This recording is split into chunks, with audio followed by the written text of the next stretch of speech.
ইলাহা ইল্লাল্লাহু মুহাম্মাদুর রাসূলুল্লাহ।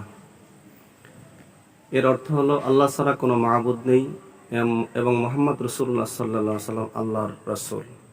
দ্বিতীয় হলো কালেমায়ে শাহাদাত, আশহাদু আল্লা ইলাহা ইল্লাল্লাহু ওয়া আশহাদু আন্না মুহাম্মাদান আবদুহু ওয়া রাসূলুহু। আমি সাক্ষ্য দিচ্ছি যে আল্লাহ ছাড়া কোনো মাবুদ নেই এবং আমি আরো সাক্ষ্য দিচ্ছি যে মুহাম্মদ রাসূলুল্লাহ সাল্লাল্লাহু আলাইহি ওয়াসাল্লাম আল্লাহর বান্দা ও রাসূল। এরপরে আমরা শিখি এইভাবে যে কালেমা ইমানে মুজমাল, আমানতু বিল্লাহি কামা হুয়া বিআসমাইহি ওয়া সিফাতিহি ওয়া কাবিলতু জামিআ আহকামিহি ওয়া আরকানিহি।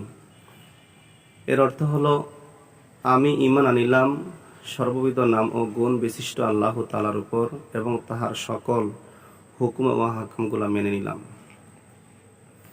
এরপরে ইমানে মুফাসসাল, আমানতু বিল্লাহি ওয়া মালাইকাতিহি ওয়া কুতুবিহি ওয়া রুসুলিহি ওয়াল ইয়াউমিল আখিরি ওয়াল কদরি খাইরিহি ওয়া শাররিহি মিনাল্লাহি তাআলা ওয়াল বা'থি বাদাল মাউত। এর অর্থ হলো আমি ঈমান আনলাম আল্লাহ তাআলার উপর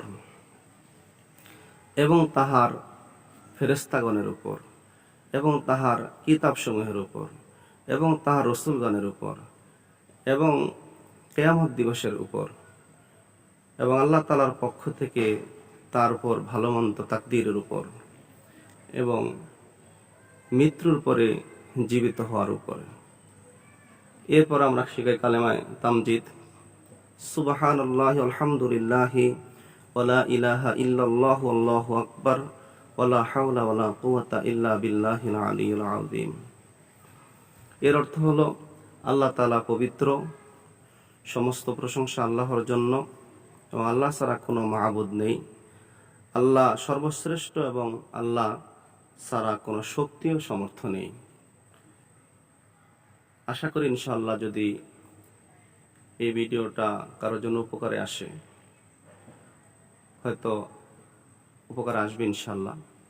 উপকার আসলে আপনি নিজেও উপকৃত